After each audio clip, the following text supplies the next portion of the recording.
બધાને જય શ્રી કૃષ્ણ। આજે નવા બ્લોકમાં તમારું સ્વાગત છે। જુઓ આજે 4-5 દિવસથી આજે તડકો નહોતો નીકળ્યો તો હવે તડકો નીકળ્યો છે। તો તડકો જોઈને મને એમ થયું કે ચલો ધાબા પર જઈએ। ધાબા પર જઈને ધાબાની સફાઈ કરવી છે અને આ કિચન ગાર્ડનની પણ સફાઈ કરવી છે।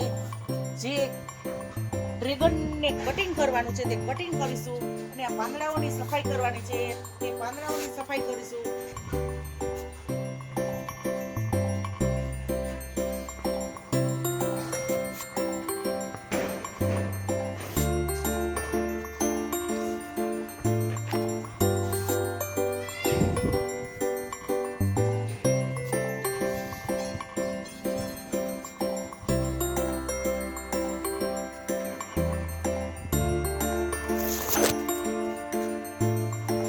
પાંદડાઓ ખરાબ થયા છે આ કિચન ગાર્ડનના જે એ સાફ સફાઈ કરવાની છે અને જો કે અડધી તો મેં કરી લીધી છે અને જે સાફ સફાઈ કરી અને થોડુંક કટિંગ કરવાનું છે એ કટિંગ કરી નાખું। ટમેટાનો છોડ છે તેને થોડોક ઊંચો છે આ દોરીથી બાંધ્યો છે નકર આ બટકી જાય ટમેટી એકદમ બટકી જાય। અને ડ્રેગનનું કટિંગ કર્યું છે આ બધા ડ્રેગન એટલા ફેલાઈ ગયું હતું તો આ ડ્રેગનનું મેં કટિંગ કર્યું છે અને નીચે ડ્રેગન છે તેનું પણ મેં કટિંગ કર્યું છે। હવે પાછું એ ફૂટ થશે એટલે ડ્રેગન કેવા આવે તે પાછું આપણે વિડીયો અપલોડ કરશું। તો આ ટમેટી કેટલી ઊંચી થઈ ગઈ છે તો મેં આ દોરી આરે બાંધી દીધી છે બરાબર છે। તો બાંધી નહીં તો આ ડાળીઓ છે એ બટકી જાય છે બરાબર। હવે આ ટમેટી છે ને બધી ઉતારી લેશું બરાબર। ટમેટા એટલા એવા છે આ બીજી ત્રીજી વખત ઉતાર્યા છે ટમેટા। 2 ટમેટી છે એક નીચે છે 3 ટમેટી છે ટમેટા ચાલ્યા કરે છે। સરસ મજાના ટમેટા હાઇબ્રિડ બિયારણ છે આ।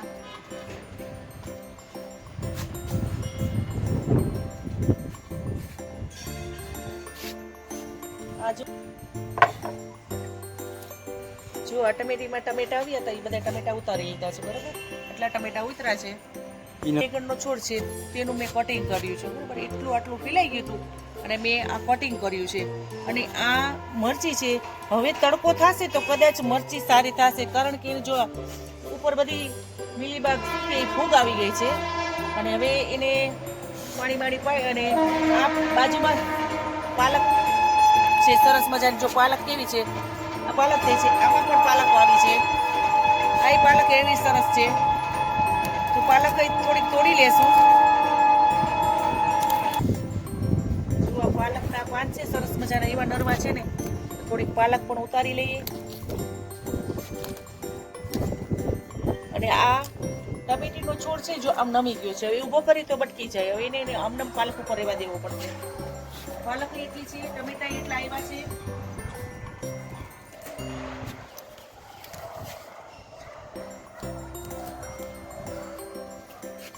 આ પાલક સરસ બિયારણ છે અને આ જે આપણે વઘાર દેવામાં મરચા આવે છે ટમટમિયા એ ટમટમિયાના છોડ છે એ વાવ્યા છે જે સરસ ઉછરી ગયા છે। અને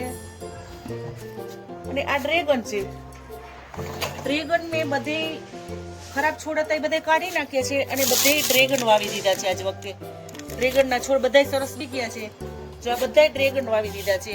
7 થી 8 છોડવા પાછા મેં ડ્રેગનના વાવ્યા છે। અને હવે આ છે ફુદીનો વરસાદના જો પાંદડા બધા કાળા પડી ગયા છે બરાબર છે। હવે સરસ મજાનું કટિંગ કરી અને આ ફુદીનાને પણ સરસ કરી નાખશું। અને આ પાલક છે પાલક પણ જો આમાં આ કેરેટમાં પણ સરસ થાય છે પાલક કેવી સરસ પાલક છે। અને આમાં મેં ફેશન ફ્રૂટ વાવ્યું છે આમાં ફ્રેશન ફ્રૂટ વાવ્યું છે તે સરસ મજાનું ઉજળી ગયું છે હવે અને હવે કેવું થાય તે જોશું આગળ।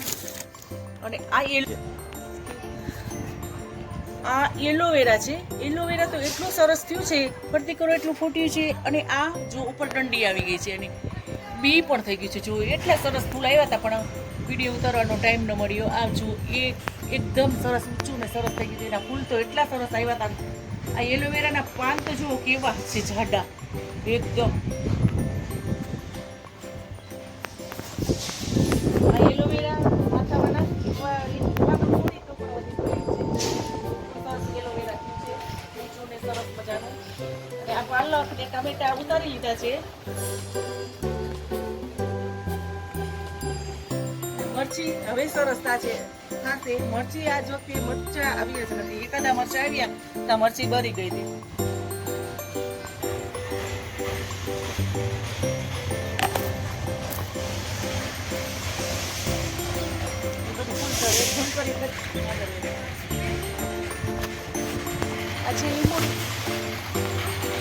ડ્રેગન ભેગી લીંબોડી થઈ છે તો લીંબોડી તો જો કેવી ઊંચી થઈ ગઈ છે. હવે ડ્રેગનને નાખો તો લીંબોડી નાખો પ્રશ્ન થાય છે.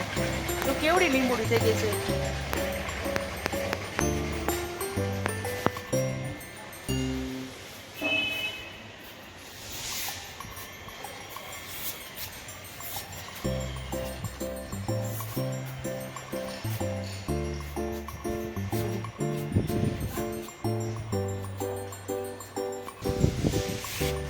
ચલો પુદીનો થોડો તોડી લેશું.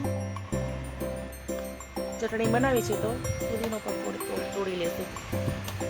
આમાં પણ જો માંજર આવી ગયા છે તો બધા માંજર તોડી નાખવા પડશે.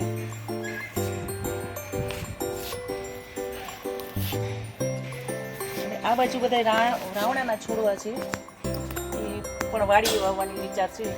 ઉછેરી લીધા છે બધા રાવણાના છોડવા. અને છોડજો થોડો સરસ બની ગયું છે. સરસ બની ગયું છે અને ફૂટી પણ છે. લીંબુડી એકદમ સરસ થઈ ગઈ છે. થોડી સરસ થઈ ગઈ છે.